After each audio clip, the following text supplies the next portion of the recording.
If you can program that into your training over time, you're going to have your best shot of competing well when it matters most to you. What's up, everybody? Cody Bidlow with sprintingworkouts.com and ATHLETE.X coming at you with another video. Whether you're celebrating Christmas today or not, I hope you had a great day. If you had time to spend with family, I hope it was awesome. Hope you had fun. If you didn't, hope you had a great day anyways.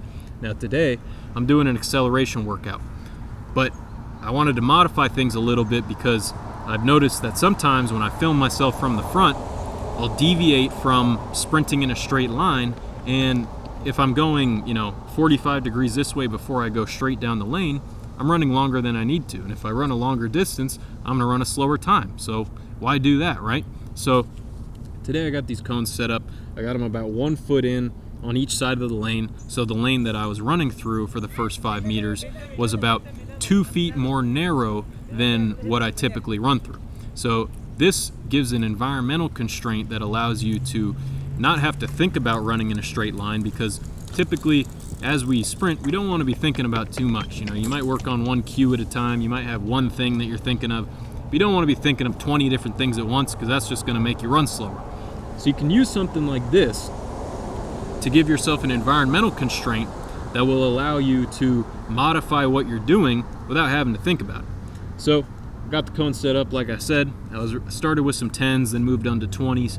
I was on a plane all day yesterday, so I didn't want to, risk anything with running at high velocities. So I figured if I would go to just 20 meters, that would moderate the intensity by not going super fast, since you're still accelerating at 20 meters, but still be able to work on good quality projection, a little bit of a transition into the second zone, and overall it was a pretty good workout. I ran a little bit faster than I expected. I thought I'd be super slow today, and I wasn't super slow. I was only moderately slow. No, I ran okay. Now, one of the things that I was working on was, like I said, I wasn't thinking about running linearly because I had the cones to give me that environmental constraint, so I didn't have to think about that. But what I was thinking about a little bit was trying to project myself down the track in sort of like, like I was on a plane yesterday. When a plane takes off, it doesn't just go like that, unless you're in one of those, F-35s or one of those Russian jets where they can take off like that. If you're in a normal plane, you're going to take off very gradually, right? Well, the same thing happens when we accelerate. Our center of mass should be gradually rising. It shouldn't go up, down, up, down, up, down, or it shouldn't go straight up and then like that. We should have a gradual rise in our center of mass.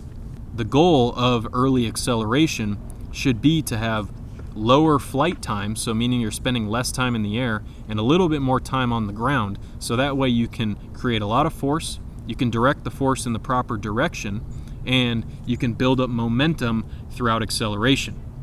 If you see that you're having, longer flight times than ground contact times in the first few steps of the sprint, chances are you're firing up too vertically and you're not having very good times to 10 and 20. So if we want to accelerate well, we have to, like I said, take off like a plane, gradually rise our center of mass, and if you can achieve that, you're going to have better acceleration times.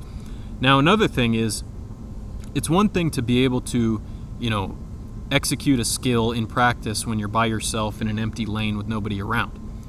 But things change when you have another type of stimulus or an increased stimulus, such as in competition, or when you're running against people at practice, or running against a timing system, something like that. So I wanted to introduce a concept to you guys. I've maybe brought it up before, I don't remember, but I brought up the general idea before. But the concept is, we want to find ways to increase the stimulus of the workout, or the mental arousal levels or the stress levels of the workout, in ways that are independent of volume, intensity, speed, things like that. How do we do that? Well, first of all, the lowest level of stimulus that you're going to have in a workout is when you're sprinting by yourself in an empty lane with just you and the track, right? Because there's nothing to stress you out, it's just you. But if you add something like starting with the Start Gun app or having someone clap to start you, that's going to raise the level of stimulus a little bit. Can you emulate the skills that you can do by yourself in an empty lane when someone claps to start you or you use the Start Gun app? If you can do that, great. Then we move on to step 2. What's step 2? running against someone else in practice. Can you then emulate the skills that you can do when you're by yourself in a lane or going with the Start Gun app? Can you then do that with someone else running against you in practice? If you do that, that's raising the level of stimulus, and you might find that you revert back to old patterns of movement. Now, if you see that, don't think, oh, it's all over and I suck and I'm never going to run faster. No, that's an opportunity for you to get better. How do you get better? Well, you continue to do both sprints by yourself as well as sprints with other people in practice. Now, once you look at your film, or your coach looks at your film, or you're looking at your athletes who you coach, and you see, okay, their movement patterns when they're alone, and when they're running against teammates or friends, their movement patterns are good. Then it's time to test it at a low-level meet. Maybe it's a little practice meet you set up, an intra-squad meet. Maybe it's a local meet. But you want to try and ramp up the level of stimulus in these ways by going from by yourself, running against other people at a competition that doesn't really matter, then running in competitions that do matter a little bit, and then into competitions that matter much more to you, whether that's a championship meet, qualifying meet, whatever it is. And if you, over the course of a season and over the course of someone's career, you find ways to increase the stimulus aside from volume, intensity, load, all that stuff, we want to progress that for sure. But we also want to progress the other aspects of the stimulus, of the stress of the session over time, so that way we can have our best shot of executing skills with excellence when it matters, which is in competition. The times we run in practice may be great to know for our own sake. Like I ran 6.8 a couple weeks ago, or a couple months ago in practice. I ran 6.7 a year and a half ago in practice. Great.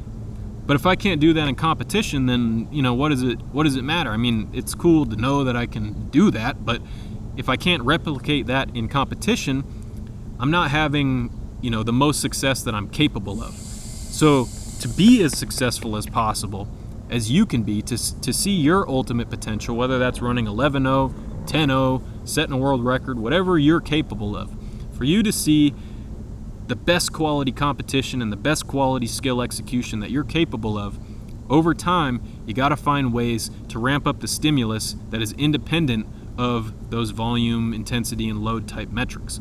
And the way we do that is, like I said, by having people go against you in practice, then try to stabilize the skill there. Then you progress to stabilizing the skill in low-level competitions, then higher-level competitions. The other things you can do are like here. If you can run in an empty lane and run okay, then can you do it with some cones there, which are maybe a little distracting? Or can you do it against a timing system in practice? Find these ways to get creative with your training, whether it's you're training yourself, you're training other athletes, you're coaching people, whatever it is. Use this type of approach where you over time increase and you periodize and increase the stress of the workout, both the physical stress, intensity, load, volume, all that stuff, as well as the mental stress, going against other people, going against a start gun or a clap start or something like that. If you can program that into your training over time, you're going to have your best shot of competing well when it matters most to you. And you're going to have your best shot of seeing your best quality performances that you're capable of in competition. And, this is something that I don't necessarily see talked about a lot, but I think it's really important.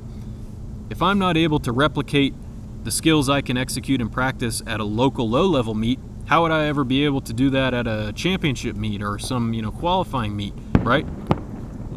That's interesting. Something's popping off over there. Hope it's not something bad. But anyways, sorry to get distracted. If we can use things in practice that increase the stress closer to what we're going to see in competition, that's going to help us in competition. And then as we compete, we try to stabilize those skills there. If we can do that, we're going to have our best shot of running well at meets that matter, at the meets that are going to qualify us for the bigger meets and all that. And you're going to have your best shot at setting a PR and really seeing what you're really capable of. But if all you ever do is run by yourself in practice in an empty lane and you never change the stimulus at all, you never add the Start Gun app, you never do anything other than just running down the track, you can't really expect that you're going to be able to execute that when the stress level all of a sudden becomes higher than what you're used to. If the stress level is up here at the highest meets, and the stress level is down here, I'm talking mental, emotional stress, and physical, but right now just mental, emotional. We want to bridge that gap between here and here throughout the year, throughout an athlete's career, and if we do that, slowly increase the stimulus, slowly increase the stressors of practice, mental, physical, all that, then we're going to run well. But if we don't do that, we might have some inconsistent performances. We might not, be able to see in competition what we're able to see at practice. And it's really frustrating to go to a competition and run a time that you can do better than. It's one thing if you go to a meet and you run the times you've been running in practice. Well, that's great. Good. You're exhibiting your best performance. But if you're running, 10-7 in practice, and then you go to a meet and you run 11-5, it's not because you suck. It's not because you're a bad athlete. It's just because you're not used to that level of stimulus, that level of mental and emotional arousal that happens in competition. But the beauty of training, the beauty of practice, is we can modify how stimulated you are mentally and emotionally with competing with people, going against a start gun, things like that. And that can help us to be, in the best position possible to exhibit our best quality skills, or really see what we're capable of when it comes time to compete. So hopefully this resonates with you guys. Hopefully this gives you some ideas of how you can maybe improve your practice sessions over time, increase the stimulus over time, so that when it comes time to compete, it's something that it's not new to you. If you've been competing with other people in practice and exhibiting great quality movement skills, you're probably going to do the same in competition. But if you never get that opportunity, if you're never running against other people in practice, you're not then practicing those skills at low-level meets, it might be too much of a jump in stimulus for you to be able to exhibit that in competition. So, like I said, hopefully this resonates with you guys. Hopefully it helps you out, gives you some ideas how you can modify your training. And like I said earlier, hope you had a great day, whether you celebrate Christmas or not. I really hope that you had a great day and you can enjoy it. Be grateful for what you have, and I'll catch you guys next time. This is Cody Bidlow with SprintingWorkouts.com and ATHLETE.X, signing off.